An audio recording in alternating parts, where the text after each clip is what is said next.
Good morning, Knicks Nation. As we have a lot to talk about on this interesting Wednesday morning, Mitchell Robinson, he puts out this tweet. Everybody thinks it's because he's going to get traded. I didn't want to talk about it, but I guess we have to discuss it. Also, Keon Ellis is someone who I've been heavy on. I've been saying, yo, man, we need to go get Keon. We need to go get Keon. Well, I've got an update that may shock you. Also, Gershon Yabusele is back in the rotation, cleared from the injury report. He was out the past couple of games, and we wonder what his role will be on the way back. Also, we're going to break down the Sacramento Kings game, a game that we have tonight against the lowly sub-500 team in California. And also, I will be doing a preview for the Golden State Warriors game, man. But we're going to talk about that. And of course, we'll take your calls on this Blue and Orange Breakfast Show.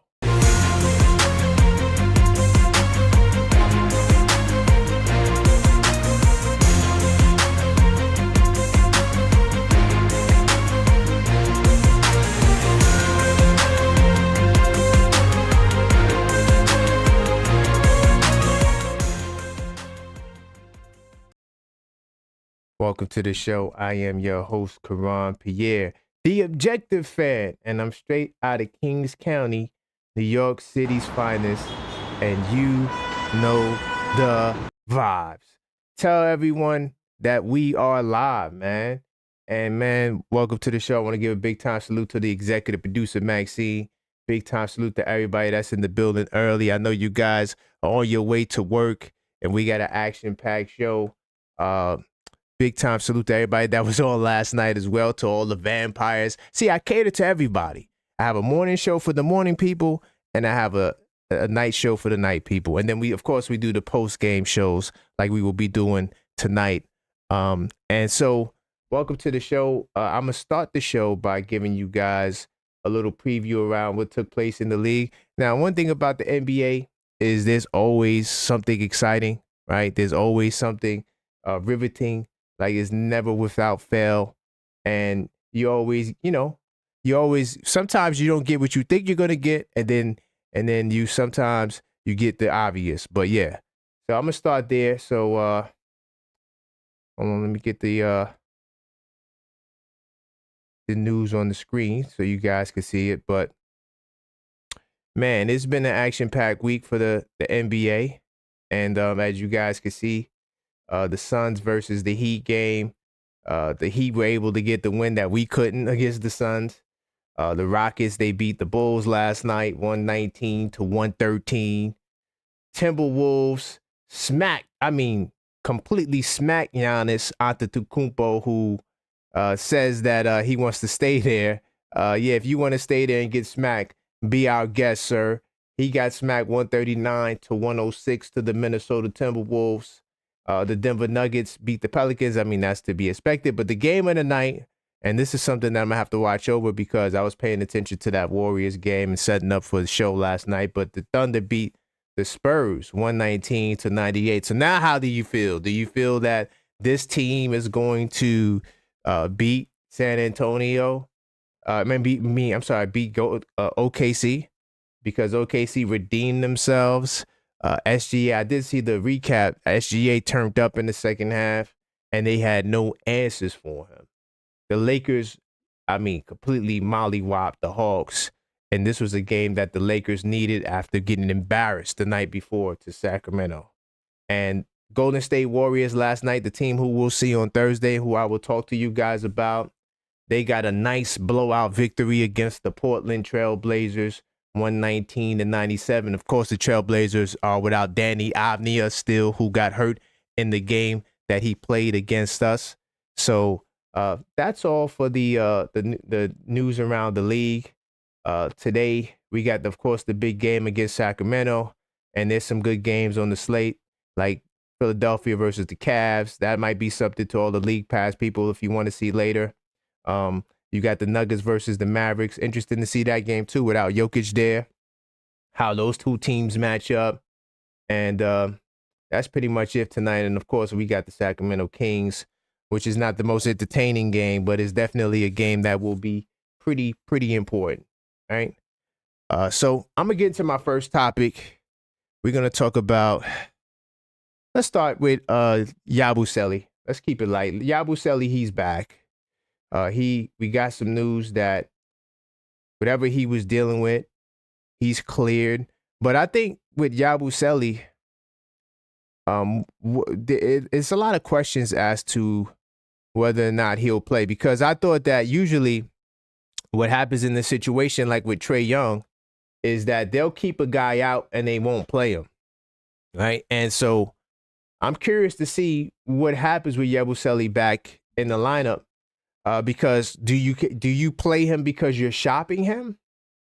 You know, Knicks about to be close to full strength for the first time. And like I said, we don't use the injury as an excuse, but facts are the facts that this Knicks team has been pretty hurt, you know, the past couple of weeks. Well, I'll probably say a month. And, you know, with a lot of key guys in and out of the lineup or out of the lineup for a sustained period of time. So, you know, do the Knicks say, you know, screw the trade? You know, let's keep what we have because now we're healthy, and maybe this will be the best impact over doing any other move, right? I don't know. I don't know if that's the case, but you know, Robinson, he's still on his load management, but he's not on the injury report as of now. We'll see what happens tomorrow. I'm not sure if he's gonna play tonight, even though he's not on the injury report, because, you know, he doesn't play both nights of the back-to-back. To be honest, both teams are not really big, so he doesn't really have to play. He could play in any game, to be honest. It's not like we're dealing with a team with size that's going to kill us inside. Well, I'll talk a little bit about Sacramento. Sacramento might have something to say about that, but they'll face the Warriors on Thursday, and if Robinson's load management plan is still in place, he'll sit in San Francisco rather than in Sacramento. So they're saying they think that he's going to play tonight. But as far as Yabusele, to bring it back to him, the Frenchman suffered an injury in one of his games. His better games with the Knicks, he scored 8 points in 13 minutes over the Clippers. He reemerged in the rotation, right, for 6 straight games. And before that, Yabusele was the Knicks' biggest signing of the summer, and he logged 4 straight DNPs. Okay, so, you know, is the trade loading? Right, we know that it was recently reported that the Knicks are openly shopping him and Pacome Dadier. Is that process over? Maybe the Knicks didn't like what they received in return, so maybe they're going to just pass on trading Yabo at this time. I don't know, but he has gotten some consistent minutes. I'm curious to see if it will continue. Is he the 10th man in the rotation when Shaman gets back? But right now, he would be the 9th man. You've seen that in the last game that Mike Brown coached us against the Portland Trailblazers. He only played 8 guys. So I think that this trend should continue in terms of trimming the rotation. But will Yabusele be a part of that trim until he's traded? Or if he's traded, you know, will he continue? That's my question. I'm curious to know what you guys think about that as well. With Yabu back in the lineup, I'm curious to see what happens. I'm going to also get to the Sacramento King, not the Sacramento Kings, but a Sacramento King and Keon Ellis. And I'm going to tell you why I don't want Keon Ellis anymore. And I am okay. So let me really give a caveat. I'm willing to get Keon Ellis if it depends on what the trade package is. I'll say it like that. But I've been studying the Sacramento Kings for the past couple of days now. And for some reason, you know, and this is why, as fans, if you don't pay attention and really study the game, if you're just watching casually like this, just NBA games, it's not enough to really get a glimpse as to what's going on. Because what I'm seeing from Keon Ellis this year is not what I remember from seeing him in previous years. Right now, you know, he's down 1 point from his career numbers at 5.4 points a game. right? His field goal percentage is down, but look, I don't really read too much into that because he's on a really bad team. But he dropped like damn near 10 percentage points. That's a huge drop from 46 to from 46 to 38. His 3-point percentage dropped from 41 on his career down to 36, which is not a bad percentage, right? I take 36% any day of the week. But, what's going on with this huge drop in his production, man? Um, he he never was really a starter for Sacramento. He started some games, but he really was a bench guy who could come in and start if you need him. And this year, he only started 5 games.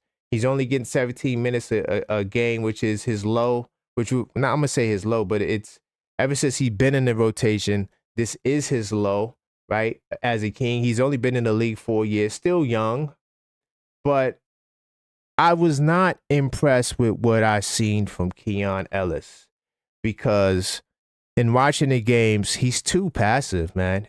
Like, I thought that he could be a combo guard. I thought he had a little bit of point guard in him, right? I thought that he had a little bit of playmaking creator in him. Maybe he does have it. I don't really remember. So maybe when you guys call up, when I open up the lines, maybe you guys can let me know about Keon. Is he someone that can be a combo guard, sort of like Deuce, where he's not really a point guard, but he can facilitate and handle the ball? This guy is on the corner, man.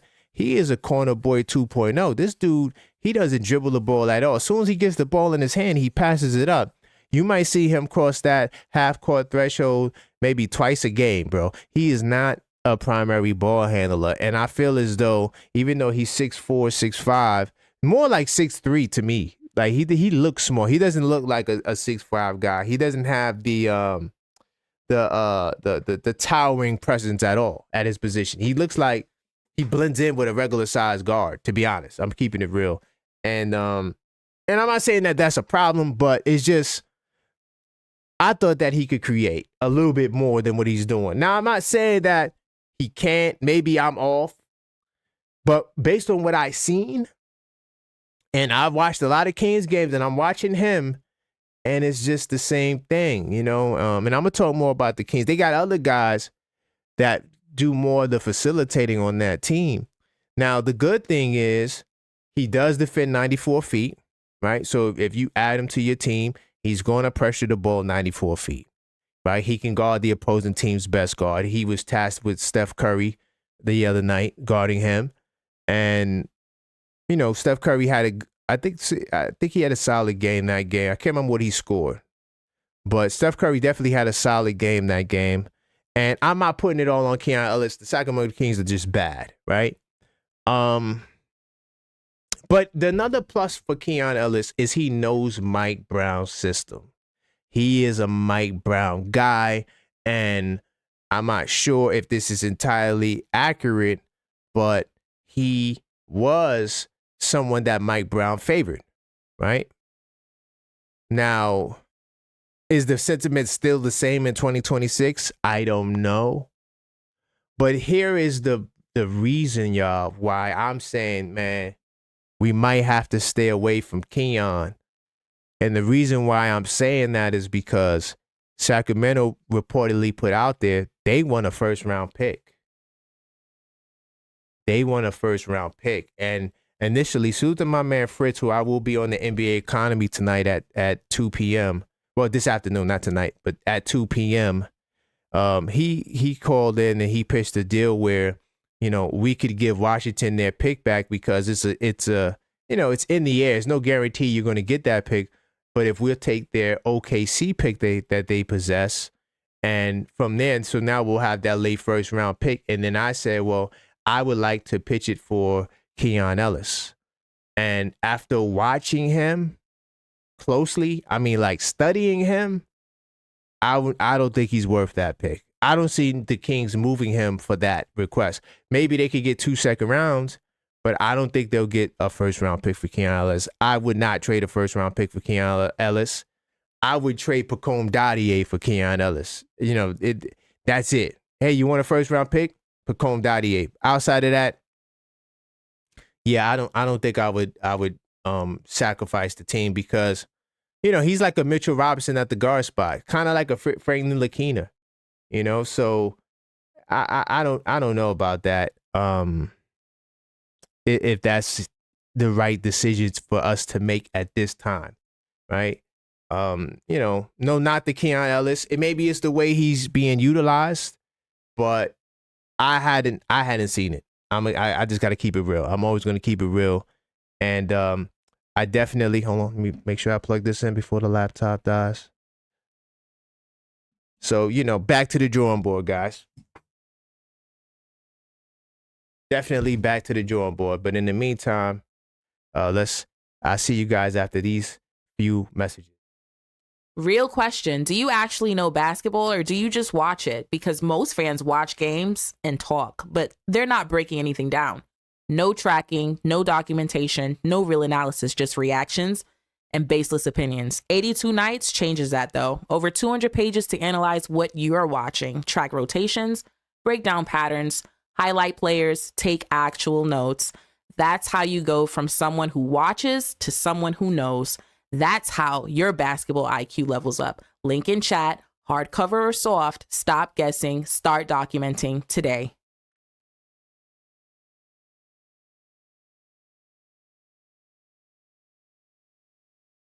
All right, definitely check out the link tree so you can get your copy of the 82 Nights, the official basketball intelligence system. Also on Linktree, it has everything there. But if you're interested in learning more about this product, definitely hit the Linktree link. The link is on the screen. The link is in the chat, and the link is in the description. And so definitely hit that Linktree and check out the 82 Nights Basketball Fans Companion. I'm gonna keep it pushing, and I'm gonna get to the next topic that I want to discuss.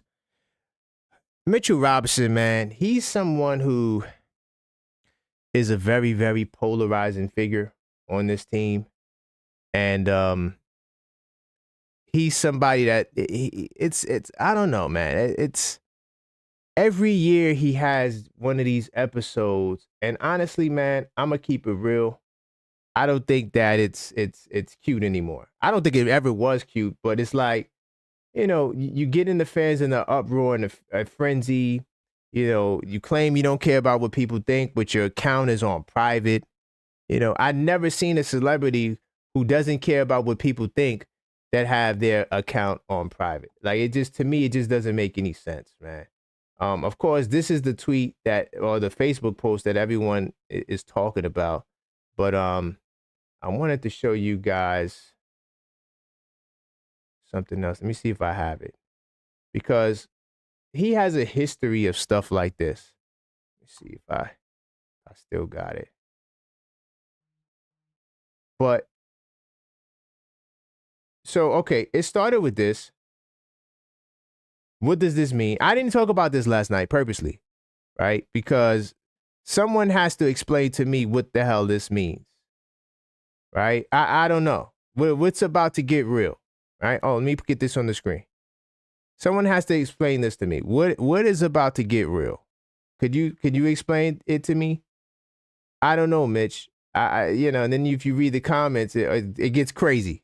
All right, the comments is crazy. This is X. But what does it mean, right? And then he follows up that post with this: Mitchell Robinson on IG, at peace. Huh? Can someone? What? All right. You know what I'm saying? Like, clearly Mitchell Robinson cares about what other people thinks, right? It's very clear, very telling. If he didn't care about what people thinks, he wouldn't post this message. This message wouldn't be here. This message is cool. But when you post this message after this message, it just gives like you're unstable, bro. I don't understand it. Like, if you can't handle social media, maybe it's best that you should stay off social media. I had his old tweets somewhere. I don't know where it's at, but he does this every year. This is nothing new for Mitchell Robinson. He does this at least once a year. And every time I got a report on it. And it just gets me on my nerves. Like one year he put like they won't let me play my game or something like that.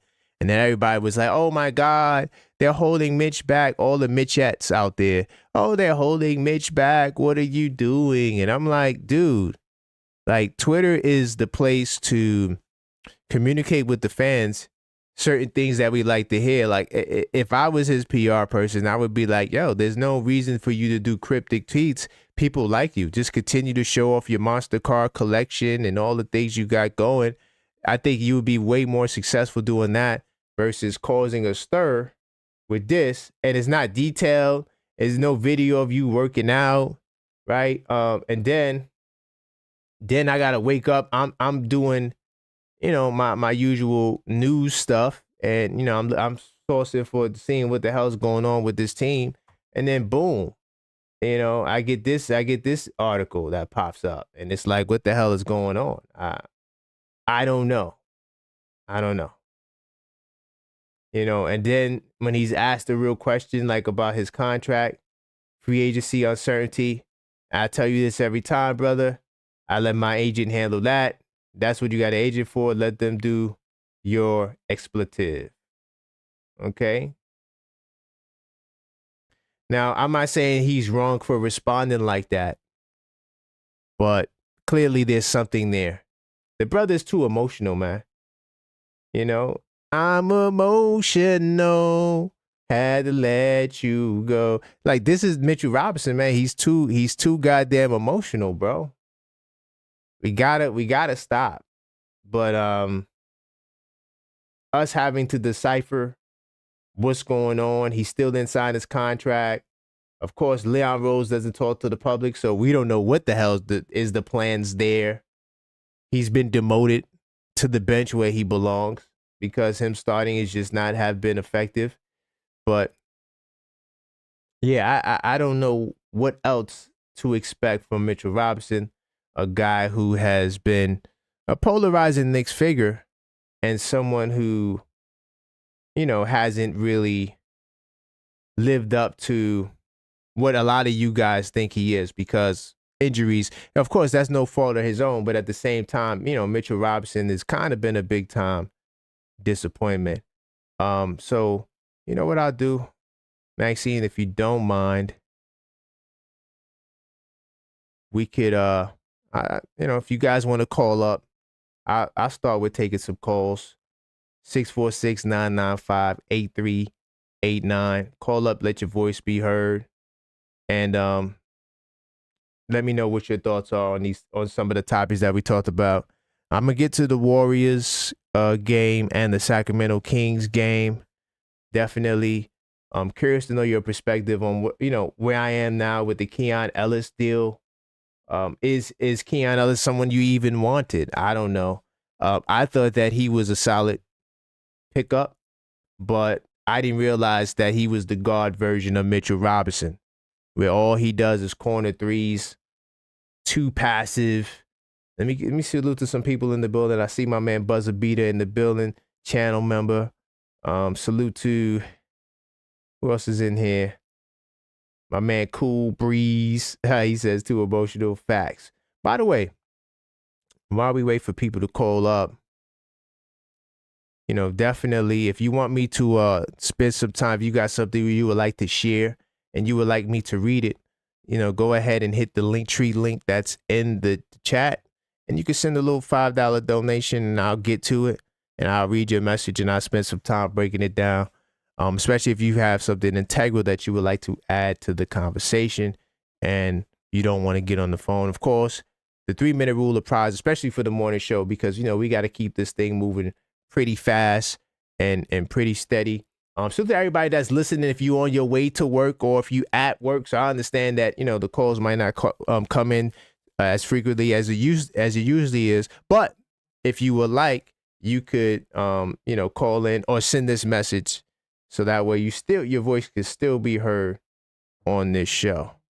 I do appreciate everybody and your support. And like I said once before, everything could be found on the Linktree. The Linktree is how I get down because it just makes life whole lot easier. But I'm looking forward to Knicks to going on a nice little run as we get healthy. We don't want to use health as an excuse, but I think tonight's game could be the start of another winning streak. But yeah, let's go. Tell a friend, we're live. I'm trying to troubleshoot something on the back end. Phone lines are good. Okay. Last night on Knicks Nocturnal, we talked about Carmelo Anthony's comments on OG Anunoby. And I thought that people had interesting perspectives on that. I just seen something pop up again on that same article. But OG Anunoby, I'm still mulling it over. I dropped in the community section of the channel, I dropped a poll asking, should the Knicks trade one of their wings for Jaren Jackson? And I didn't single out OG Anunoby because I didn't want people to feel as though I was just targeting him, because there's other players that you could do for, in the trade for Jaren Jackson Jr. But I'm curious to know what you guys' thoughts are. And just let me know by going to the community section and answering that poll. So Maxine, are you ready for the morning news? Because you said you'll get on. If you're ready for the morning news, we could do that segment now, Maxine, as we work on the back end. Okay, because I'm getting ready to go into the Kings segment. Ash, the Kings. I got two more segments. I got the Kings and the Warriors. Okay, all right. So I'm gonna go into the Sacramento Kings segment. All right. So, a couple of things about Sacramento. They're a team that's bad, but for some reason we always got to play against teams. For some reason we always got to play against teams that are bad but are doing well. So hold on, let me I'm gonna start here. So we know that Mike Brown, he was the head coach for.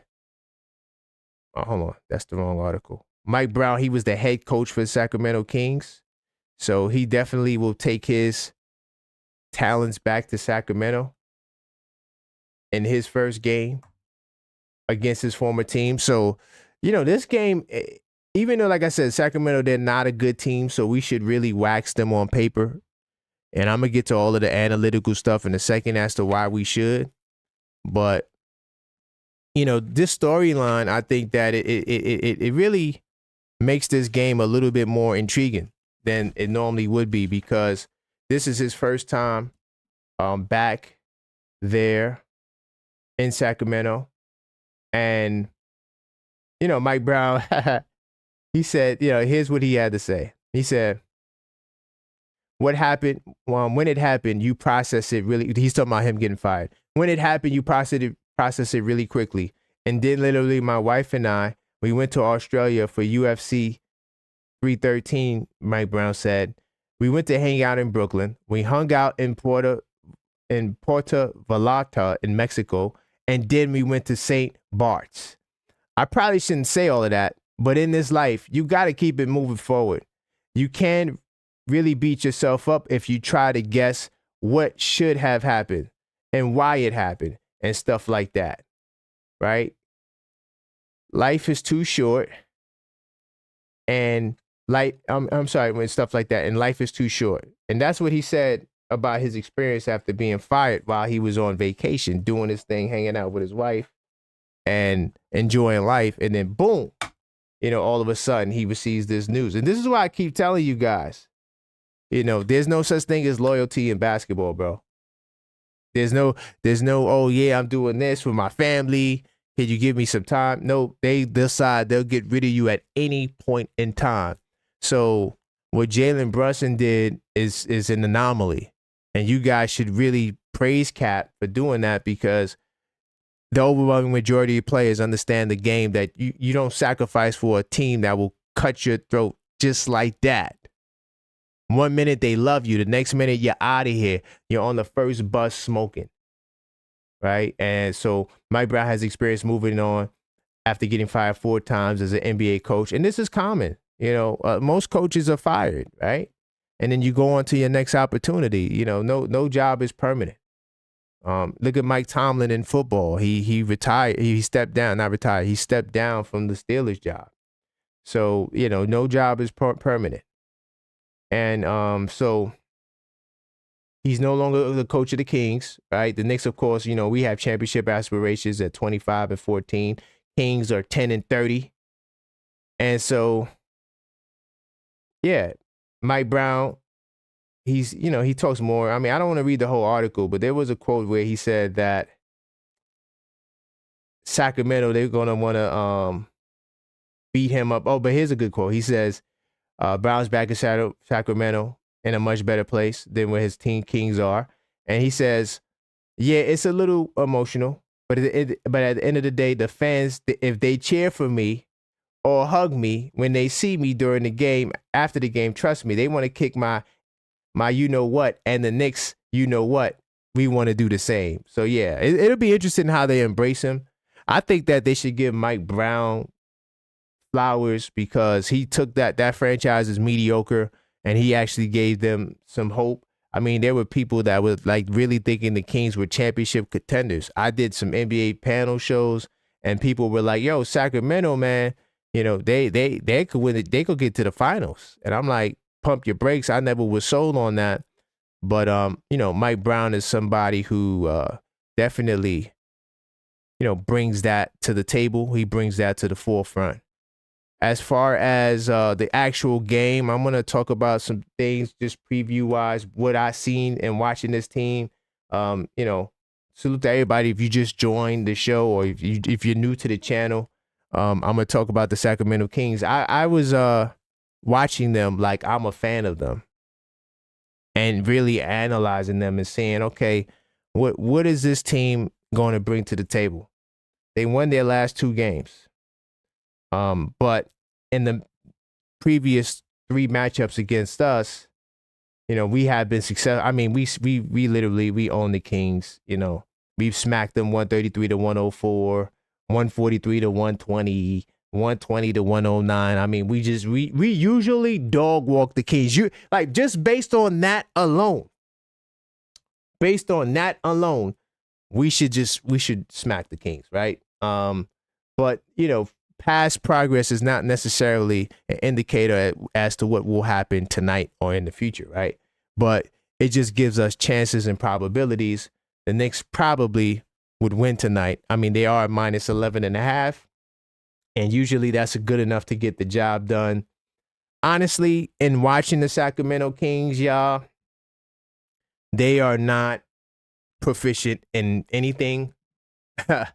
Matter of fact, let's get their basketball reference up as well, and I'll get back to that NBA stat page. But this is probably a team that I watch that I really analyze. I've been really analyzing teams more closely than I ever did before because I really want to make sure I understand. Okay, I need to know the player that you guys see, you're like, who the hell is that? I need to know who that guy is. And I know who those guys are for this team. They got like 3 of those guys that you're going to be like, who the hell are these guys? And they do a great job in putting in work. And so this is a team that realistically, they're not good at anything. I mean, they're not good at anything. The only thing they're good at is something that has given us trouble in the past. They are 9th in steals, top 10 in steals, 8.8 a game. Okay. And there's somebody who do a decent job in also forcing turnovers. They're middle of the pack, 14.7 a game. 14.7 a game is about a turnover higher than what we normally will give the opponent. So, I'm looking out for that because that's what gave us trouble in our matchup, even with Portland, but our matchup against, well, not Portland, we didn't turn over the ball, but our matchup against the Suns. The Suns turned us over, right? And one of the things Sacramento did against the Lakers, they turned them over. and they were able to get opportunities in transition. This is a team that is ranked last in offensive rating and 28th in defensive rating. They're a bad team.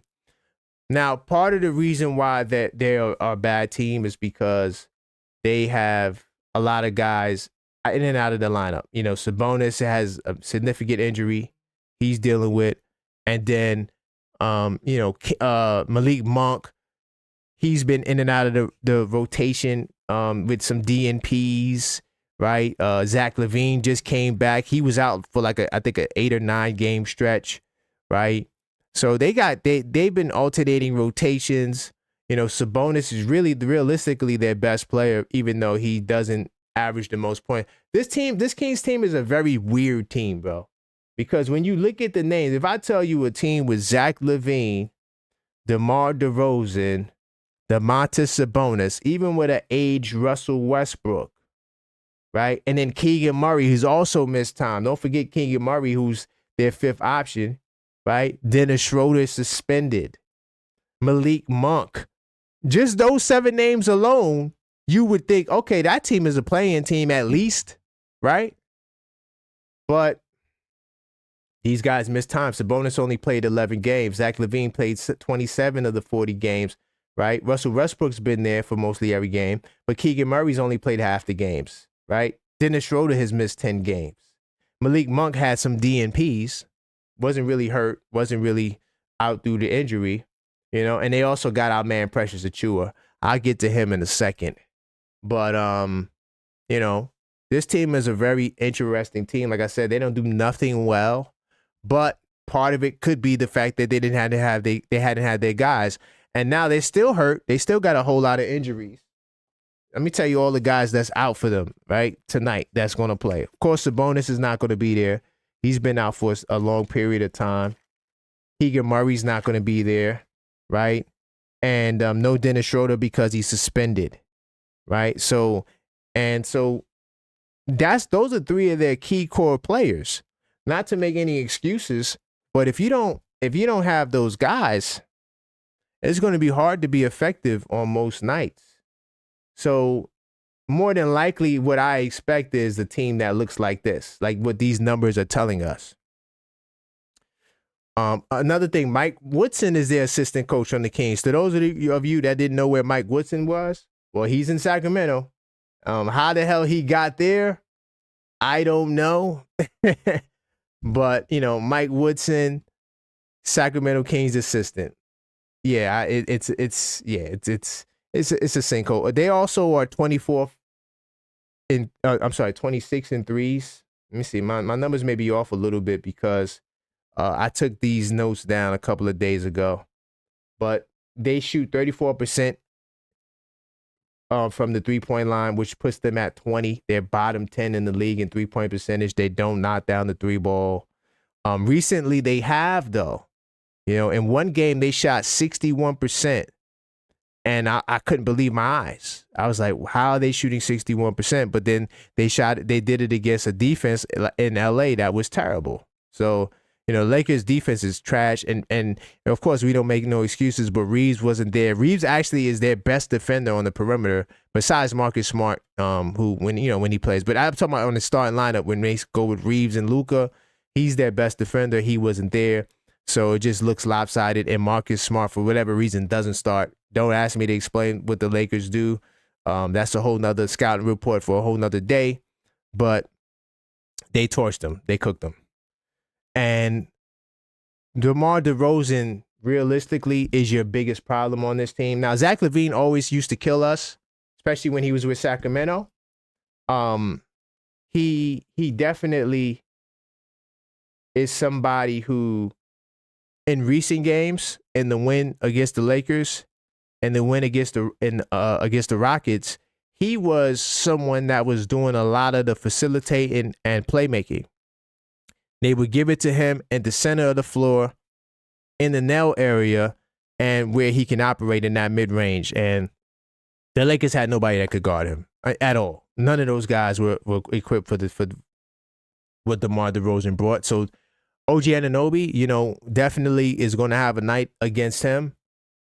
Josh Hart, he hinted on the Roommates podcast that DeMar DeRozan always cooks him. So we got to keep Josh Hart far away from DeRozan. He's good enough to propel this team to stay in a game, but winning the game, I don't think so. They usually fall apart too at the end of games. Like I said, Schroeder was suspended. Malik Monk is playing awesome. I mean, I do got an article I could go to really quickly about how well his prowess and how he's been propelling them. Now, a lot of rumors with the Kings that everyone is up for sale. They are sellers. They're selling everybody. But this kid, Malik Monk, let me tell you something. Page it's not found. Damn, this was a good article breaking it down. Because sometimes, you know what I do? I go to the opposing team blogs. I don't know why the article's down. But he's had some really good performances. What I could do is just use Basketball Reference and show you his recent game logs, what he's been able to do off the bench. I know when you look at the average, this is why you can't be a box score warrior, man. You can't do it and analyze the team. And if you really want to know what's going on, you got to watch him, but not just one game. Like try like 5, 6, 7, 8, 9, 10, right? Even if you have to do it on condensed, you got to watch the games. That's the only way to know what the hell is going on. So in his last 3 games, he started out with an 8 ball in 19 minutes, but they got blown out by Golden State. There was nothing they could do. Steph Curry and them boys it was just too much. But then he had 15 points, and this was a really important 15 points against the Houston Rockets to help them sustain the lead late in that game. And then he had 26 against the Lakers. I mean, the Lakers defense is trash. Keeping it real. The Lakers defense is they need to make a trade. They need defense, and it's terrible stuff. So that's what he was able to do. Hold on, let me see if I can make this adjustment so you guys could see Basketball Reference a little bit. I know it's smaller, but at least you guys can see it. At least it's on the screen. But yeah, so that's what Malik Monk has been able to do. He's been thriving. A lot of times teams will tank. I'm not saying that's what Sacramento's doing, but teams will tank, and that's why they'll sit guys. They won't play them, or they're going to move on. They want to trade guys. So, this is a bad team, but they're playing good basketball. They won their last 2 games. And they got 3 players you never heard of. 3 players you never heard of that's been putting in work. I added all 3 of these players to my players to watch section in my 82 nights, the official basketball intelligence system. Go get yours now. But I added 3 of them in my players to watch section, which is crazy that I would do that for a team like Sacramento. That's really terrible. But let me tell you something. The Maxime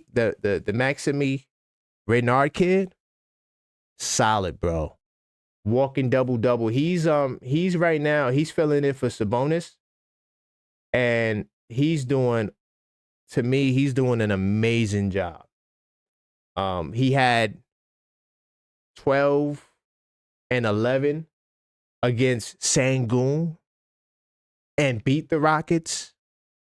And he was taking it to him. Russell Westbrook and this guy has good ESP, so be on the lookout tonight in the Kings game for some pick and roll between he and Russell Westbrook. Westbrook, for some reason, little drop pass to this kid, and this kid he's really active in that mid post, that little in the box, in the paint, very active. He's not shy. He's aggressive. He's going to give you that work. He's going to give you that smoke.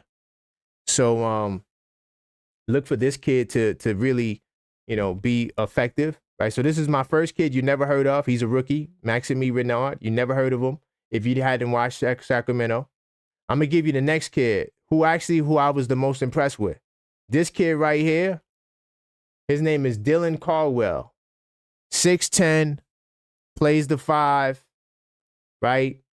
Not really a shooter. He's like a Mitchell Robinson, but I feel like he's a little bit more polished than Mitchell Robinson because I would say he looks to score more in areas where Mitchell Robinson would look to pass, right?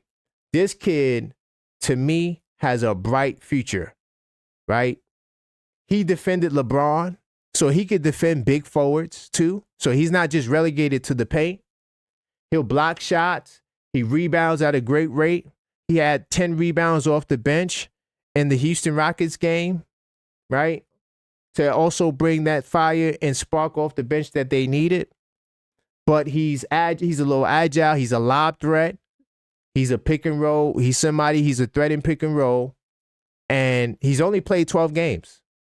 He's only played 12 games. I'm like, man, this kid, how the hell did he slip through the cracks? And this kid, to me, was the most impressive. His defense and his ability to get himself involved on offense.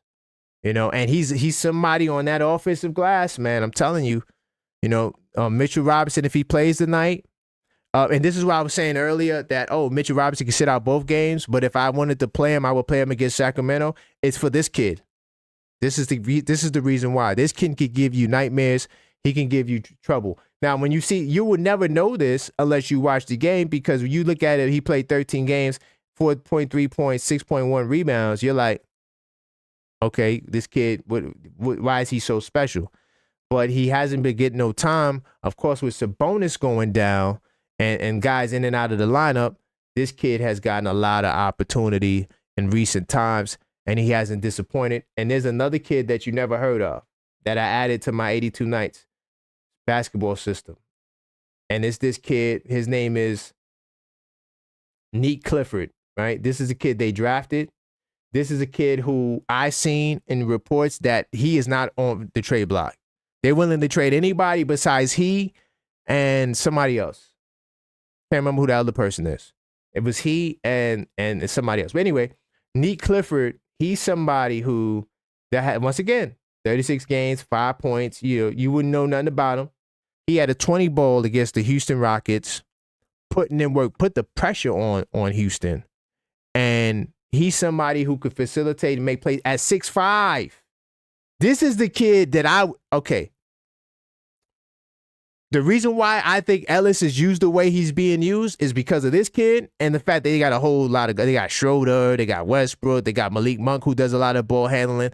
So behind those three guys, and then you got Levine and DeRozan. Don't forget them, who also make plays and handle the ball. So behind those five guys, there's no opportunity for you to do nothing playmaking in that team, which is weird for them to have such a terrible offense. But once again, we could attribute that to a lot to injuries. But this kid right here, if he gets the opportunity, I'm just saying, I'm just trying to give you the guys that it's going to be the Sandro kid that went to Toronto who torched us for 34. I'm just giving you the pre-synopsis to players that potentially might cook you. And remember, if you watch this show, you know who these three guys are. Telling you who they are. Don't be surprised tonight when you watch the game and if one of those three guys go off and you're like, who the hell is this kid? I'm telling you, these kids have been balling in recent times. Double-doubles, double-digit rebounds. He had 20 ball, this kid. He's 6'5". That's the one thing I like. And like I said, this kid has kind of given Ellis the backseat. Ellis' minutes has declined. He's not consistent, not getting really much shot opportunities. He literally just hangs out. Watch Ellis tonight, right? Watch Ellis tonight. Now, I'm not saying that Ellis won't, hit some shots, because he can. He's a really good three-point shooter, but he's not facilitating offense. And before we get to the morning news, let me just make sure I hit every point I wanted to with this Sacramento King. There's more stuff. They got a lot of drama with Doug Christie. He's the head coach. It's reportedly that he and the veterans don't get along, and it makes sense too. So it could be some internal turmoil, drama that causes the Kings to be dysfunctional, and that will do it. Inner turmoil, guys not getting along, not speaking. The veteran guys and the coach having some issues. That's something. And then of course a lot of trade rumors. Everybody's up for trades. I mean, this team every player on this team is in a trade rumor, right? So, it's a lot of uncertainty and just you could tell that locker room has gone through a lot. But on the floor, especially in recent games, they look a little bit more cohesive. There's more. I got a lot more, but I'm gonna end it there. I'm gonna get to the morning news. I think I gave you my synopsis of this team. Oh, let me give you some stats. Out of the 82 nights, I give you some stats that we get to the morning news. So the Knicks are 16-1 against below 500 teams and 7-0 on the road. Now, just a quick caveat, because when you look at stats, you got to ask how people are tracking them. How I track these stats is at the time of we play them. I don't change it after. So like Chicago Bulls, some people will say you lost to them, they're below 500, so your stats are wrong. I don't change my stats. I'm not going to change it because Chicago fell off, because when Chicago beat us, they were a good team. In fact, they were the best in the East when they beat us. So we haven't lost to a team in the current matchup that was sub 500, and we're undefeated on the road. Okay, and then another thing too, my last two stats I'll give you, the Knicks are 22-10 against below bottom 20 offenses, 19-8 against bottom 20 defenses. It gets even crazier if you go bottom 10. I don't do bottom 10 stats. I just do bottom 20. And the Kings, they give up 122 points. The Knicks, we average 119, I think. Or around 119, 120. Hold on. Let's get this. We want to be on point. See, it's hard to call out stats like this because they change every game. So yeah, we're 119.5, right? So, and anytime we score over 121 points, we are 14-3. So there's a lot of numbers that go in our favor. Like I said, minus 11.5. We should win tonight, but it's not going to be as easy as you think, because like I said, they got some guy. They got DeRozan, who's a known. He gives us problem historically, and Levine, tough shot maker. He gives us problems historically. They got some young big guys that has been doing some work for them on the glass. I still don't think it'll be enough. But let me get the Maxine for the morning report, and then we'll take some calls, and then if we have time, I'll talk about the war. No, I gotta talk about the Warriors. It's not if I have time. I definitely have to talk about these Warriors, because there's some things there that I noticed about them that I feel like deserves some praise. Of course, I don't have Maxi's number saved on here, but call up. If I miss your call, I will get back to you, and I will, get you guys on the line. I see a couple of people called. I appreciate it. I just got to follow the show program. But we're going to get into this morning world news and keep it pushing.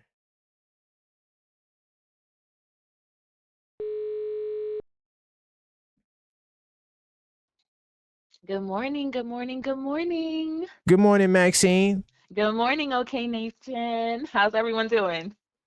Hopefully everyone's doing well. Absolutely. Put some fire emojis in the chat, guys. I'm Maxine, and I'm here with your morning news. Here's what's happening in the home of the Knicks, New York City.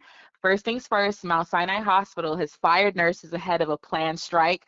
Contract negotiations continue between the hospital and the union, which is alleging unfair labor practices and misconduct. The strike involves nurses seeking better working conditions and staffing levels. Weather. A wintry mix is headed to the New York area this week with possible snow and cold wind chills expected. Commuters should plan for delays and bundle up. Temperatures will remain well below normal through midweek. As for the Bronx, NYPD has made a major fentanyl seizure following an investigation in the borough. Authorities continue to combat the ongoing synthetic opioid crisis affecting the neighborhoods across the city. Central Park, a horse-drawn carriage, escaped from its handler earlier this week. No injuries were reported, though. The incident is still under review. And back to the Bronx. The Department of Buildings is investigating a wall collapse. No injuries. Inspectors are on scene determining the cause. Now, here's what's happening around your world. We start in Tehran, where the situation is reaching a boiling point, guys. Human rights monitors now say more than 2,400 people have been killed since the latest wave of anti-government protests began. All eyes are on the fate of 26-year-old Irfan Soltani. His execution is reportedly set for today. President Trump is warning of a very strong action if the killings don't stop, telling protesters on social media that help is on the way. Meanwhile, U.S. personnel in Qatar are on high alert as Iran threatens to strike regional bases. To the North Atlantic, the Greenland dispute heads to the West Wing. Vice President Vance is meeting with Danish and Greenlandic officials this morning. The president is calling anything less than U.S. control unacceptable. Copenhagen says the island isn't for sale, but the White House is doubling down on the strategic push. In Ukraine, a dark morning following a massive Russian missile barrage on the power grid, 4 dead and millions without heat. At the UN, the US is slamming the Kremlin's use of Oroshinik's hypersonic missile, calling it a dangerous escalation. This comes as a new report labels 2025 the deadliest year for Ukrainian civilians yet. Turning to the markets and your money, a massive shakeup in luxury retail. Saks Global has filed for a bankruptcy. This comes just months after its high-profile takeover of Neiman Marcus. Analysts say the retail apocalypse is finally hitting the high-end sector. And tonight at 10 p.m. Eastern Time, Knicks versus Sacramento Kings. Who's going to win, guys? Drop your opinions in the chat. And that's your morning news. Now back to you, Karan. Thank you for the wake up, the news, and now it's time for the wake up call. Salute to Maxine for giving us the report, keeping us informed while we're on the way to work or at work. I'm definitely going to be taking some calls. 646-995-8389. We got some interesting topics. We got the Kings game tonight. We got the Mitchell Robinson tweet if you want to discuss that. We talked about, I told you why I no longer is willing to trade a first round pick for Keon Ellis, and Yabu is back. Is he the 10th man? So, if you want to let your voice be heard, now is the time. Right before I get to that Golden State Warriors breakdown.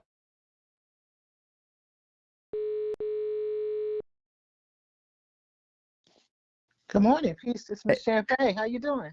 Hello, Miss Champagne. Nice to speak with you. On a lovely morning. We're looking forward to a great day and a Knicks victory. Oh, Talk that's to us. right. Let us know what's going on. Well, what's going on is basically peace to everyone. Peace Yes. to you. Great show. We just need our team to be consistent, and there's a lot of stuff that goes on in winning. And sometimes we think one person's going to win for us. And I don't like the way people be getting on Towns too much. I don't mind the critique and the analyzation, Yeah. but to make it his fault when clearly Mikel is not playing to his potential. 5 picks and he's not playing. Yeah, he comes through for us sometime, but that's not how we're going to win. We need him to grind every day Facts. or every game. JB, that's my man, but he got to pass the rock. And, it have to be a team effort. Yes. We got to stop making it as an individual. Yeah, we're individuals, but we're not going to win nothing. I'm in my 60s. I look young as heck. Wow. Okay. You don't sound like you in your 60s either. Know. Wow. Okay. God bless you. I'm true to the game. And all right. I used to go to the Garden all the time with Patrick Ewing, and even before, I'm a Knicks fan from the late 70s. And nice. But I used to hang out near the Garden when they had the parking lot everything. So I got to meet Oakley, Ewing, everybody on the team, because they had to come in and get their car. And they was cool, but they worked hard on that court. Right. When they left that court, they left their sweat and grind. And the Knicks, this Knicks show period of grind, but they don't. They need to sit down with the old school Knicks and have a real powwow mental meeting about grinding and hard work, the gritty. And I said, I love the Knicks, but it seems like they don't have that gritty. It's like they're mad at each other all the time. And it starts from the point guard. They said the coach. I said, look, the coach is the coach. It starts from the point guard. In high school, I played point guard. I got sick, but I was point guard. And we was told, get everyone involved and then create your own. You know what I mean? See, right. JB creates his own. Yes, he's a clutch in the fourth. But in the beginning, first, second, and third, he got to pass that rock, baby. He got to pass that rock and get everyone engaged. That's why, like when you said earlier in your show, you said Mitch, making comments on his social media. Well, he's not getting traded, but I hear some people saying he need to get traded because he's in our way if he can't play. You know what I mean? Right. Yeah. No, 100%. We love need him. Your best ability is availability. Like you said, you hear one day you're going the next, you might be going the same day. It's a business. Yeah. And so You're I right. love Mitch. And sometimes I'm in my 60s. He played like he in his 90s. He be walking up the court. I'd be like, he older than me. I'm like, he make my feet hurt. Yeah. Watch how he plays. Like, man, you too young. I said, if you keep him, we got to get some backup. And Yabu, Yabba Zabba Zabby, whatever, Yeah, but Yabu. We got to yes. pass him. We got to pass on him because he's not gritty. He's tall enough. He's big enough. Excuse what I'm gonna say, but his behind holds him back. You know what I mean? He's been working out, getting in shape, but he is not gritty for the tri-state. To be in the tri-state, you need thick skin and grind if you're gonna get respected by the fans. If not, the fans gonna tear you up on the internet. We have internet. See, back then, Yes. Internet, we're gonna tear you up All day. And he's not ready for this limelight. I'm not saying because he's afraid. It has nothing to do with that. Because you're not built for this. You got to be built for this. And to skip and go to Alvarez, he's too short, but he's built for it. That's the only reason I would like to see him there. Because he's built for this. He will turn things up because he's gritty, but he's 6'0". And I'm like, we got problems with the height in the back. We need some height and some real defenders who could back up if we're going to keep Robinson, to back it up and play hard. And because I'm used to, like Oakley and all of them, you didn't see him take a day off. You know what I'm saying? It's like Mitch takes days off. And that's the only thing I see with the Knicks, because you could have a bunch of slouches, but if they play hard, you wouldn't even know they not named Brian. Right. No, you're right. You're right. I appreciate the call. The great call. I'm locking your number and your name, and we'll talk in the future. Yeah, definitely. I'm on YouTube. I'll be messing around a little bit on Miss Champagne. Okay, Miss Champagne. Okay, nice. Connect with me because I'm gonna be checking you. I'm gonna send you some donation in a few days. I'm gonna keep. I support all the channels who's talking real, not the nonsense. I don't support them. Right? Yeah. No. No nonsense over here. Real talk always. I like real analyzation, and I was like, man, I'm digging him. He's not too hard on the play, but there's nothing wrong getting on him, but not nasty. Some of the other ones, I'm like, y'all clicking. I definitely send donations because I appreciate us giving it to us, the crowd, right? Okay. No, I appreciate it. Listen, whatever you could give, we always appreciate over here. That's what you could rely on me. I'm always going to give that real talk. I don't have no axe to grind. I love everybody. That's what it's about, because we looking for a championship, but to get there, we have to learn to compete. Facts. That's all the fans. Well, I want a championship. Like, slow down, like Brandon said, slow down. You know what I mean? You got Bill to it. Yeah, we got Bill. All right. One love. Thank you. Well, for your time. Peace. All right. Wow, that was a great call. It's great to hear from the lady fans. Definitely call up 646-995-8389. I take a couple of more calls. Let your voice be heard on the line. If you can't get on the line, you could always send in a Linktree super chat, and I'll read it on the screen, because I know some of you guys are at work. But most definitely, I appreciate that call. Everything she said was fire, man. I agree. She's definitely coming from that old school Knicks mentality, and I think a lot of that could help this team if they develop that. And and I like how she didn't single one guy out. It is definitely a team thing, right? We all could do something to get better. Everybody. That's why I don't like when we lose. You'll never hear me say, "Oh, it was this one person's fault." I always weigh the blame out. Now, some guys you may give them a little bit more weight, like the coach or like the star player, but everyone, could have done something better to help us win. You lose as a team, we win as a team. Yep. But there's a couple of things I forgot to talk about with Sacramento too. Important things like Precious Achiuwa. He's now starting for the Kings. He's been playing power forward. And let me tell you something. I'm not saying that Leon Rose is doing a bad job, because he's not. He's definitely doing a fantastic job. But the one thing he may have missed out on, Precious Achiuwa, man. Way better than Yabu. Let me tell you something. When I see him dribble out the corner, and get a bucket, you don't think we could have used that in Mike Brown's system? When's the last time you seen Yabu dribble out the corner and get a bucket? You've never seen it. So, yeah, Precious Achiuwa bringing that energy. He's somebody else to watch out tonight for. You know, he's going to be going up against OG Anunoby, former teammates. They know each other. They went from Toronto to New York. So, you know, that's going to be, Precious Achiuwa is going to be an intriguing matchup for me. And he also helps them on the glass. He helps them defensively. So when we look at the, 28th in defense, you're like, oh, man, you should run through them. You know, this is why you can't just be a box score warrior. You have to watch the games. I'm telling you, this team is playing better than those rankings. I'm not saying they're top 10, but I am saying they look better than those rankings. So, but the Knicks, we do a good job at beating bad teams, even if they're playing well. That's one thing you can count on for these Knicks. But I had to add Precious Achiuwa in there because he's on there, and when you see him tonight, if you didn't know that, some of y'all would probably have been surprised, like, damn, Precious. And then also no Dennis Schroeder. Let me tell you something. Schroeder's another guy that gives us a lot of heart attacks and fits because he comes at you. He does not care who you are. We seen him in the playoffs with Detroit last year. He won't be there tonight. So I still think the Knicks win no matter what, even if he was there. But I'm just giving you some other details that this game may not be as easy as you think it is. I'm telling you, it may not be as easy as you think it is.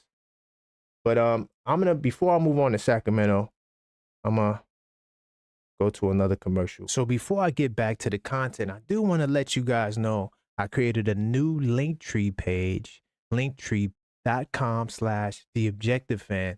All you gotta do is go there, check it out. I got all types of stuff on there. You can send me a super chat. You can buy 82 Nights Journal, everything that I'm pushing, my Substack link, my YouTube link, my TikTok. If you want to connect with me more, want to get my email address, everything I'm pushing is directly on linktree.com/theobjectivefan. Definitely go check it out.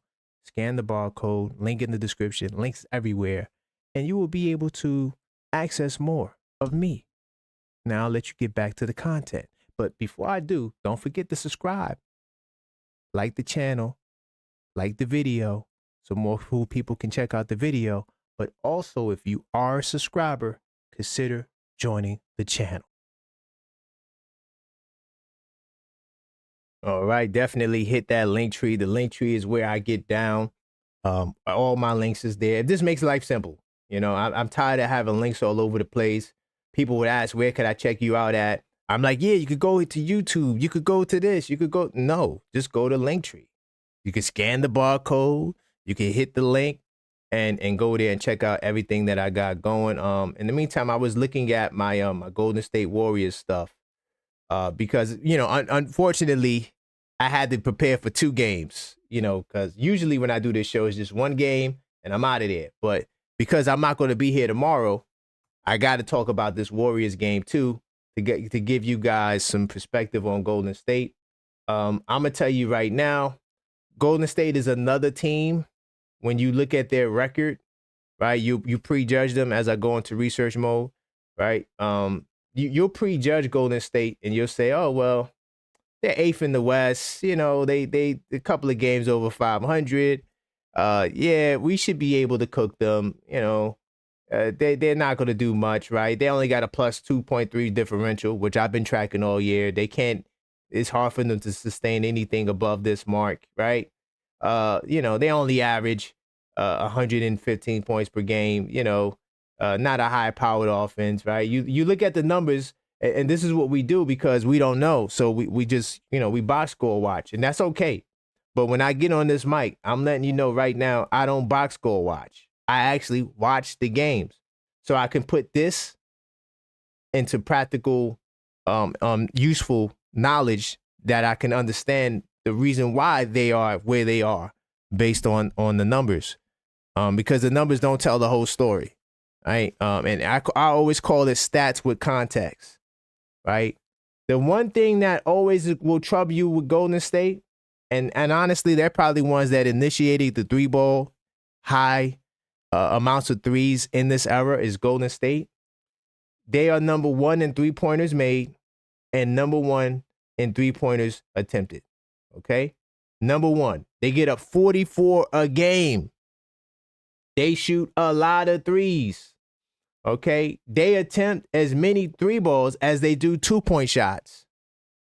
They only attempt 44 2-point shots. They're second last in 2-point attempts.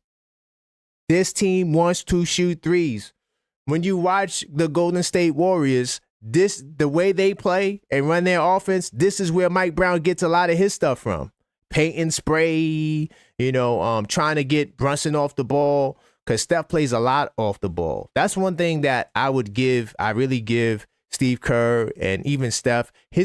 Steph is not just on the ball. Like, Brunson kills you on the ball. Brunson, I think the next level for him is learning how to get you off the ball. See, Steph, he comes off like at least 4 or 5 screens every possession. And Draymond Green is a master. Say what you want. We know we don't like Draymond because he always says a lot of slick things about the Knicks. But say what you want about him. When it comes to setting screens, he's one of the best screen setters in NBA history. Like, he never misses on the screen. He never, when he sets that screen for Steph is coming off and getting a shot every time. Like, he's one of the most reliable screeners I've ever seen. I'm keeping it 100%. I know we don't like him, but I'm the objective fan. I'm always going to give you the real. Draymond Green sets some goddamn screens. And let me tell you something. The 3-point attack, the 3-point line has been an issue. The opponent 3-point line has been an issue for the Knicks, though it's not the greatest issue for the Knicks. I'm going to give you the stat. Give me 2 seconds. I'm going into my 82 Nights club, but so I could get the stat for you on the opponent's threes. But I'm telling you right now, if the Knicks are not careful going up against Golden State tomorrow, they will light you up. Now, I don't think the odds is out yet. I'll check it in a second. I don't think the odds is out yet. But I want to give you this opponent stat first. So anytime a team shoots above 36.2%, or at least 36.2% or more, the Knicks, we are 12-10. We become somewhat of a 500 team. So this could literally make or break us. They're not taking no 2-point shots. They don't give a damn about the paint. So Jimmy Butler operates a lot out of the paint, right? He's the only one that operates out of the paint in terms of being a threat to score. Now, post doesn't really post up a lot. Sometimes, he will give you a jump hook if he has the opportunity. One thing I will say about, players in the NBA, do not judge books by their cover and don't underestimate nobody. Post definitely, he's solid on the glass. He's not as bad as you think he is on the glass. He's not great on the glass, but he's not as bad on the glass. Like, if he gets an offensive rebound, he'll go back up with it. 100%. So, the Golden State Warriors, and I'm going to check the odds to see if there's any odds, but the Golden State Warriors, they are a team that I think they play above where their rankings are, especially in certain matchups. Like, I feel like for us, they going to get up for us. They know New York's coming to town, and they know that New York is bringing a certain energy with them. And let me see. Oh, damn. How I get to Sacramento? Hold on. My bad, y'all. I'm bugging. How I get back to Sacramento? Let me see. I just want to see if they got odds on it. I didn't go to DraftKings to see, but usually ESPN has them. If ESPN doesn't have it, it's fine. We'll wait for the odds, or if you guys see it on DraftKings, that's great. But right now, in terms of injuries, let's see. Seth Curry's the only one out on their end. They're pretty healthy.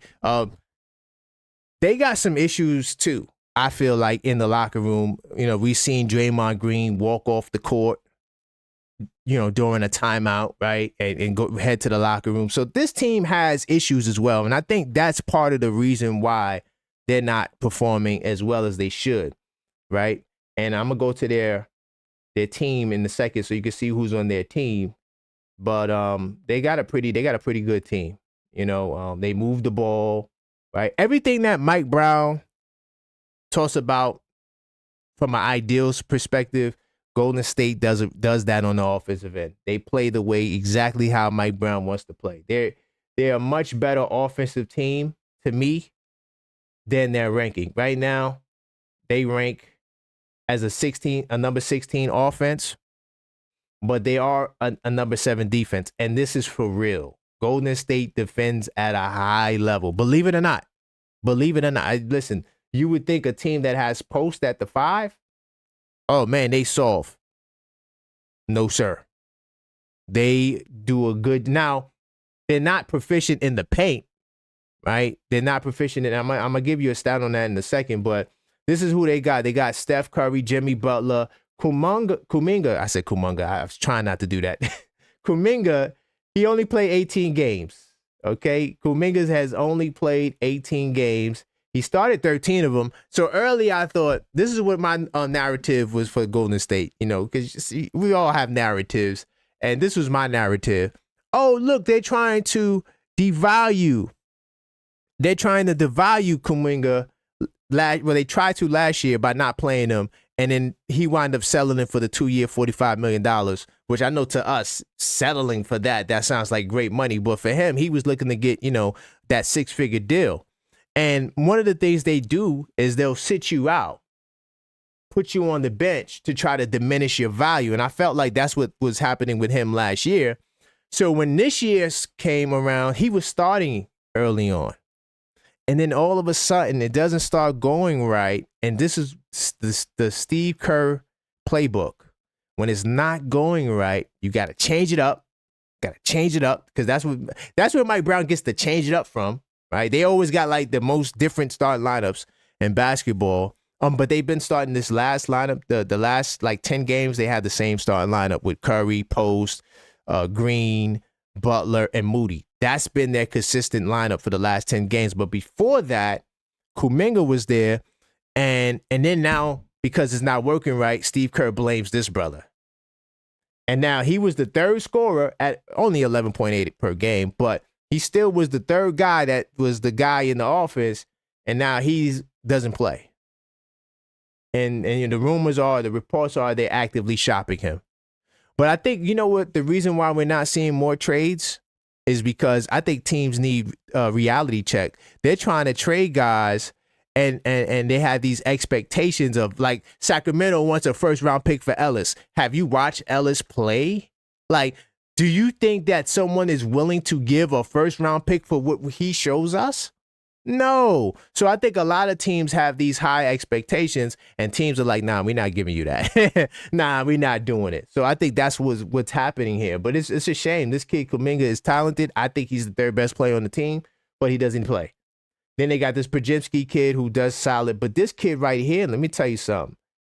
And he's a grown man. He's not a young boy. He's 27 years old. He's been in the league for a little while now. But this guy right here, he is a problem.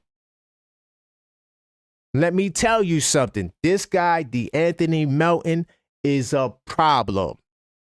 And if he goes off on Thursday night, remember I told you, if he goes off, you know, he had 23, then he had 10, but then he had 19, then he had 22. By the way, I watched these games, so I'm not a box score warrior. I'm telling you right now, this kid goes downhill. He off the bounce, out the corner. Anybody that could dribble out the corner and get a bucket, man, you get praise from me, because most dudes don't do that. When you get into that corner, it's usually a sinkhole. You stay there. You don't move. You don't do nothing. So if you're prolific at getting buckets or getting to the basket from the corner, now we're talking. This kid is a problem. I'm telling you. He's only 6'2", but I'm telling you, he's a problem. So, you know, with Golden State, they got a lot of good play. Moses Moody's another one that's a problem. I mean, you talk about Keon Ellis defense. He took Keon Ellis and put him in the basket. I was like, oh, it's like that. Yeah, Moses Moody got some game to him. But you see, these guys, they play team basketball, so, you know, they're not as aggressive individual pursuits, right? Especially with Steve Kerr, it's not going to happen. You know what I'm saying? You're only going to get 24 minutes, 20 minutes, right? You're not going to get a lot of minutes. Steve Kerr plays a lot of guys. This is where Mike Brown gets the wacky. Steve Kerr is the king of the wacky lineups. I hate it. I don't think it works. I don't think it's effective. I think you lessen guys' quality and potential. So what Steve Kerr is doing now, I get it, but I still think he's making the wrong decision by not playing Kuminga. I would sit some other guys before I would sit Kuminga, but that's a whole nother topic. Of course, Draymond Green, he gives you what you need. He's kind of like their version of Josh Hart for us. Josh Hart does a lot. I think, of course, Josh Hart's a better scorer, and I would say Josh Hart's probably a better rebounder than Draymond Green. But Draymond Green is like Josh Hart. They do everything. He can shoot the three ball if you need him. He could definitely set them screens. He could play point guard if you need him, point forward. He does a lot for Golden State that doesn't show up on the stat sheet. So when you look at his 8 points and you look at his 6 rebounds, you think, oh, he's not doing much. No, he's doing a lot. A lot of what he does not show up on the stat sheet. He's commanding guys, telling guys where to be, orchestrating the offense, organizing the defense. Draymond Green does it all. Now, Quentin Post is the guy I was telling you about. He's the center. He's there. I think this is his second year there. He's somebody who is a threat to shoot the three ball. He shoots 4.5 a game. He's only shooting 34%. But I'm telling you right now, Quentin Post is a pick and pop nightmare. So Mitchell Robinson, Karl Anthony Towns, be prepared to play the perimeter defensively. Okay? And so this is something to keep your eye on with Quentin Post. He's picking and popping with Steph and even Jimmy, because Jimmy, he's an orchestrator in this offense, usually from the mid post, commanding double teams, especially when Jimmy gets it going. But Will Richard is another kid who really hasn't shown me much personally. I'm going to keep it real. I didn't really see Will Richards go off, but they speak highly of this kid. They say that this kid he's a walking bucket. He's 6'3", good size. He's really, they use him. I'm not gonna say good size. They use him at the 2. He doesn't really play much point guard, at least not from what I've seen. I'm not saying he can't play point guard. Maybe he does, but Projinski does a little bit more to me from a handling perspective. But they said that this kid is a problem. He's shooting 38% from 3. Anybody who you never heard of before, and they shooting 38% from 3 and 50% from the field, yeah. They're usually a bucket getter, right? And so, but I didn't really see him do much when I watched him, right? Now, as far as Buddy Hield, he's no longer in the rotation, right? So he's somebody who is a 3-point threat, but his numbers are down this year. He's only shooting 32%, but Buddy Hield is not in the rotation. So he and Kuminga, don't expect to see them tonight. Okay, Buddy Hield. They had Buddy Hield playing in garbage time last night, and I'm like, damn, is it like that? Like realistically, Seth Curry doesn't play. Al Horford is another guy you got to watch. He's picking and popping. He plays low, because they do a little mismatch forcing too, and they'll exploit the mismatch, even though they don't look to score in the paint. But if Al Horford has that mismatch coming off the screen, they'll feed it to him, and he is a threat to score. Now, Pat Spencer, I didn't really get to see much about him. People been ranting and raving about him. I in the games I watched, I'm gonna keep it real. I didn't notice much. I did see a game he played against. Damn, who was that? I'm trying to think if that was Portland or it was another team that I was doing research on, and I saw him, right? And he took a lot of shots. He didn't hit a lot of shots. But they said this kid has an interesting backstory, but he's 6'2", and like I said, in my recent, I didn't mean to click playoffs. In my recent, review of the Warriors, I didn't really see much of him because look, when you look at the last 6 games, he hasn't really gotten much minutes, right? I'm trying to think of the game I saw him. I don't remember who that was. Was it Cleveland? It might have been Cleveland. He had 19. I don't know. I don't remember. Bottom line is, this kid kind of fell out of the rotation. But he's somebody that, if you see him get in the game and he gets buckets, he had some games where he got buckets in the past. Okay? I'm on Sacramento. Let me get back to where I was at. Did I lose my window? No, I didn't. Okay? Gary Payton II, he's hustling. He's all over the place. Right? And Guy Santos is another hustler. Right, he's their big man. He only 6'7", but he's their alternative big man. They like 6'7" dudes to be centers and power forwards. I don't understand it. The Warriors, they love it, but he's another guy that hustles. We've seen him before, but just in case you don't know who he is. And by the way, I know I named the whole goddamn team because besides Kuminga, this Trey Jackson Davis kid, and Pat Spencer, everybody else plays. He plays like 12 guys. And this is where Mike Brown gets the wacky stuff from. He gets it from him. Okay? As far as, let me see if there's any other notes. There's some more stats I want to touch on, but let me see if there's anything else note-wise I want to touch on. Yeah, the 3-point, I mean, you got to be on your A game. Points in the paint.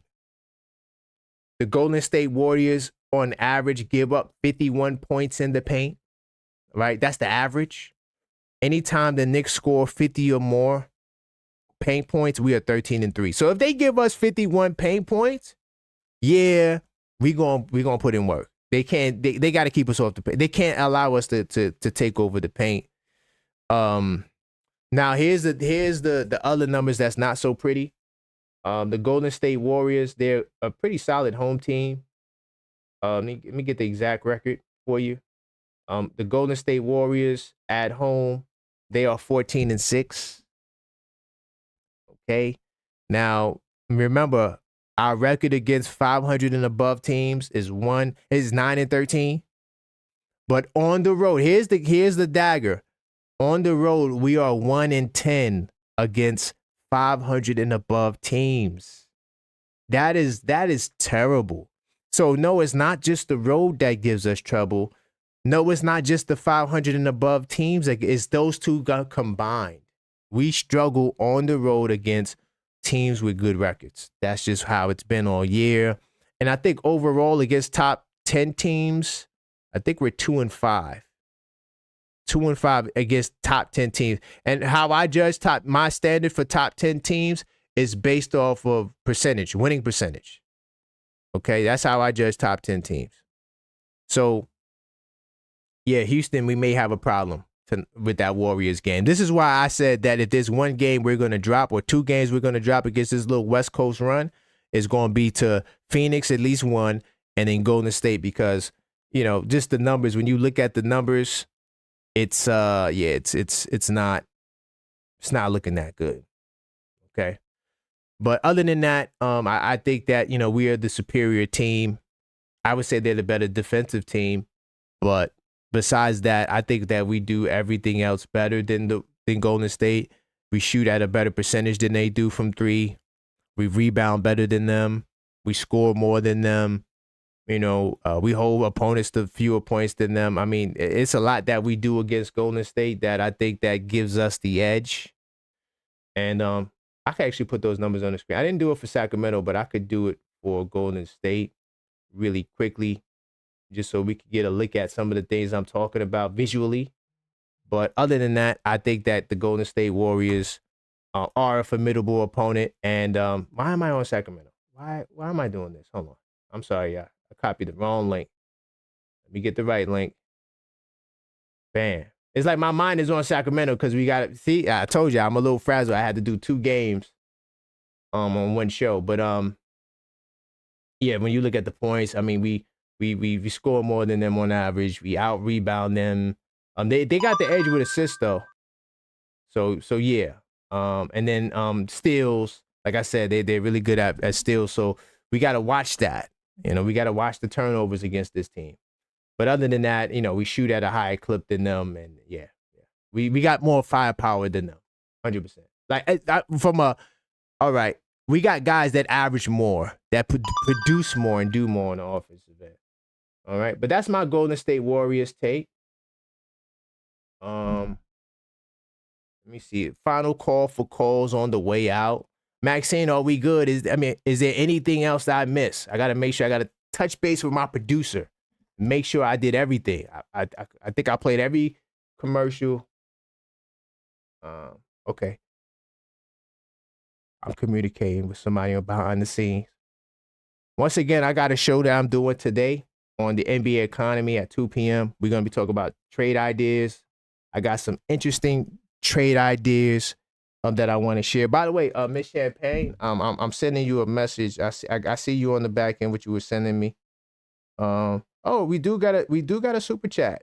Okay, I got you. Oh, Champagne. Okay, So Champagne, do you want to call back? Let me see if Champagne, because I got the super chat from you, Champagne. Let me see if she wants to call back.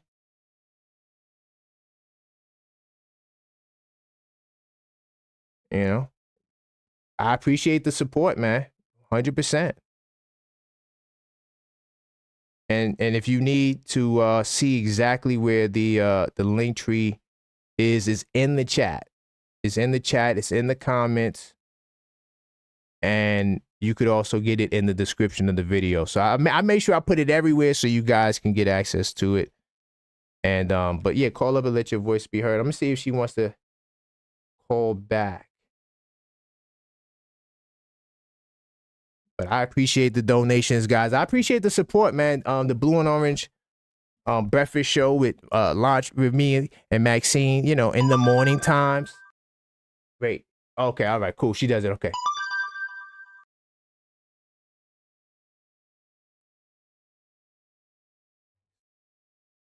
Support. Okay. She doesn't want to call back. But yeah, final call for calls. That's all I got for you guys this morning, man. Great show as always, man. I love doing this show. How did I get here? I meant to go here. But yeah, if you want to send the super chat, you could definitely can by hitting that link tree. I just want to put that up there so you can see it and you can know it. But yeah, final call for calls as well. Big time salute to my man FS Wisdom. I see you, channel member in the house, man. Big time salute to you. Nick Shack. Hopefully we be okay, Nick Shack. Big time salute to you, Maxine. I think we good. I think we could end it here. On the way out, be on the lookout. Tonight, I will be doing a post game. It's gonna be late, so because the game is late. But around probably 1 o'clock, right after the game, we'll do the post game call up show tonight. Hopefully, well, more than likely against Sacramento, it'll be a W. I'm gonna keep it real, though. I don't think it'll be as easy as you will think it's gonna be. Because when you look at Sacramento on paper, you're like, damn. But when you look at the team, and if you watch them, you will say that team has potential to be better than what they're producing. So we'll see about that. But other than that, I'm out, man. I do appreciate you guys. And look, man, as always, you know the slogan, man. Let's go.